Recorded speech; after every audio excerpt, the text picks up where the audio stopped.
Yes, people, welcome back to my channel. Welcome back to Touchline Facts. First and foremost, smash the like button, hit the share button, hit the like button, hit the subscribe button if you're new, all that good shit. And today we've got a here we go. And listen, there's not been, I'll be honest, it's been a dry weekend. It's been dry as a nun's, you know what. So I thought I might do a little here we go video.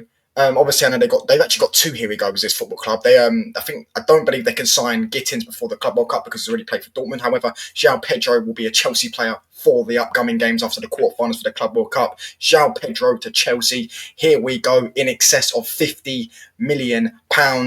Fabrizio Romano saying here, Joao will travel on Tuesday for medical test and contract signing ready for the FIFA Club World Cup, so he'll play the remaining games.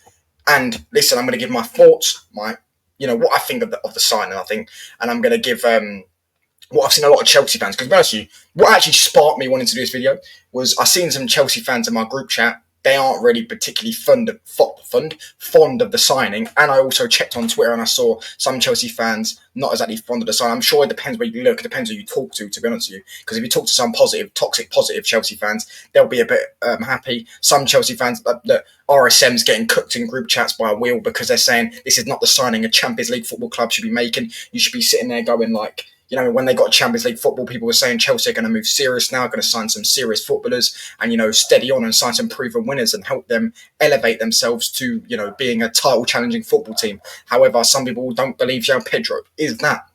Now, let me start with my thoughts on the signings. For those of you that have been there, which I doubt there is anyone, well, there might be like 5 people max that have been on this channel since I was 100 subs watching right now. No. Last summer, I wanted Man United to sign 2 attackers minimum because I didn't rate Garnacho, I didn't rate Højlund, I didn't rate Rashford, Ahmad I rated, Anthony I didn't rate. I was like, the only good attacker we've got that I rate is Ahmad, and I think they're all just waiting. Like Ten Hag and the club want to give Garnacho, Højlund, Rashford another chance and see what they're going to do. And we all saw how that ended. 15 replaced. Rashford got shipped off. Garnacho's about to get shipped off. Højlund they want to get rid of now. It's almost like we was right. We could see it then and we can see it now. I wanted United to sign 2 attackers. One of them was Matheus Cunha, which we ended up getting a year later, which I actually prefer we got a year later. I know it would have been much better this season, but you just seen how toxic the dressing room is. Ten Hag staying. Yeah, it wouldn't have been great, bringing a sign of that. I didn't want him to have a bad first season. I want him to come in now, fresh slate, what I'm saying, when United are building with a new manager, etc., etc. And Joao Pedro. I wanted to sign Joao Pedro. Joao Pedro would have been my number 9. Cunha would have been my left winger, and we'd have had Ahmad on the right wing. We had a front 3 of Joao Pedro, Ahmad, and Cunha. I quite like Joao Pedro. I think this guy's a very good player. Left wing, striker, false 9, number 10. Very versatile, which I see that Chelsea want because they're about to sell Nkunku, which they want a versatile attacker. That's what they want. You know what I'm saying? And listen, Joao Pedro is a very, very decent player and a very, very versatile player. 20 goals in all competitions in the 2022-2023 season. No, 2023-2024 season. Is it? And the season just gone, he had a bit of an off season. He didn't have a great season last season, to be fair. I think he had some injury problems. But yeah, as a player, very technical, very good dribbler, decent finisher, could score a lot of type of goals, good penalty taker. You know what I'm saying? He's very technical. That's one thing about him. He's very, very technical, very good link up, very good. Yeah. But then if you're going to get a link up player, you've got to have players around him that will suit that.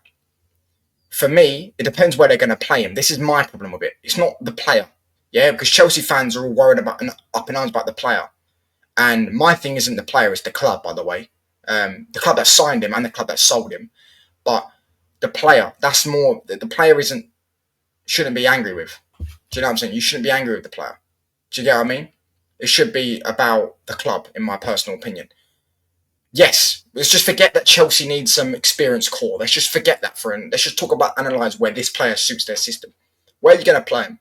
Are you going to play him in the 10? I don't think you are, because Cole Palmer's playing in the 10. And it looks like I personally prefer Cole Palmer on the right. And I think if you put Joao Pedro in the 10 and put Cole Palmer on the right, you get a decent left winger. Right, they've got this Esteval guy coming in. They've got Neto. They've got Gittins also coming in. And then you have Delap. I think that's an elite front 4. I know it's not got that much experience. You know what I'm saying? There's a lot of young players there. But Delap in the front, the striker, Palmer on the right, Pedro in the 10, and a good, whatever it is, Esteval, Gittins, or whatever. I don't really know much about them all, so I can't really comment on them. That's a solid front 4. But Joao Pedro, Yeah, I don't feel like he's going to play in the 10. I feel like he's going to rotate with the lap and play in the left wing because I don't see Cole Palmer getting dropped. He plays every game. I don't see it. I think maybe for bench for games, but if he's the Nkunku replacement, which I do understand, I do appreciate Nkunku has been injury prone and stuff like that. However, Nkunku barely played for Chelsea. Where is Joao Pedro going to play? That's what I'm confused about. Where is he going to play? As I say, if you put him in the 10, I think it's unreal. I think him in the 10, and if Enzo Maresca is going to make that adaptation to putting Cole Palmer on the right wing, the lapping the striker, Jackson gets binned, and Nkunku gets binned, and then they put Neto on the left, or they put fucking Gittins on the left, or Estevao on the left. Yeah, I think that's a solid front four. But I don't feel like that's going to be the case. I feel like he's going to play on the wing, and the striker, he's going to rotate with the lap, which I don't believe is good enough. I don't believe that's good for Chelsea. You've already struggled last season with finishers. Joao Pedro hasn't got a killer instinct. Good finisher, good player. But his goals, a lot of these goals are link-ups, 1-2s, and then finding himself in a position, bang. Do you know what I'm saying? You don't really see Joao Pedro just slap it in or finesse it in or something like that. He's a very good link-up player. We signed Xerxes last season. Remember when I said last season I wanted to sign him and Cunha? He is basically Xerxes, but better. I think he's much better than Xerxes. I think he's actually, as I say, Joao Pedro for me is a very, very, very good football player. Very good football player. But yeah, let's talk about the price. Now, this is one thing that I don't like about Joao Pedro. Not him. It's really got nothing to do with him. His fucking club that he played for, Brighton, aka the scamming merchants, bruv, the seagull merchants. Yeah, they are the best. They get an extra 15 to 20 million pounds out of every single player they sell. Caicedo was worth about 60 million. They sold him for 115. Yeah, and Cucurella's 40 million. They sold him for 60. Baleba, they want 90 to 100 million. He's worth 50. Do you get what I'm saying? Joao Pedro for 50 million. To be fair, I actually thought, I guarantee you, they've not included add-ons. Yeah, but I guarantee you, because Owen Sean and Fabrizio are both on the Chelsea PR payroll, I guarantee you there's 10 million add-ons, maybe even 15 million add-ons. I guarantee you it's 60, 65 million full package. Notice how they've done it in excess of 50 million. They've not added the add-ons. I guarantee you there's add-ons in this deal. Yeah? 50 million price fee is actually what I would have paid for him. That's the max I would have gone. 50 million base fee, that's the max I would have gone.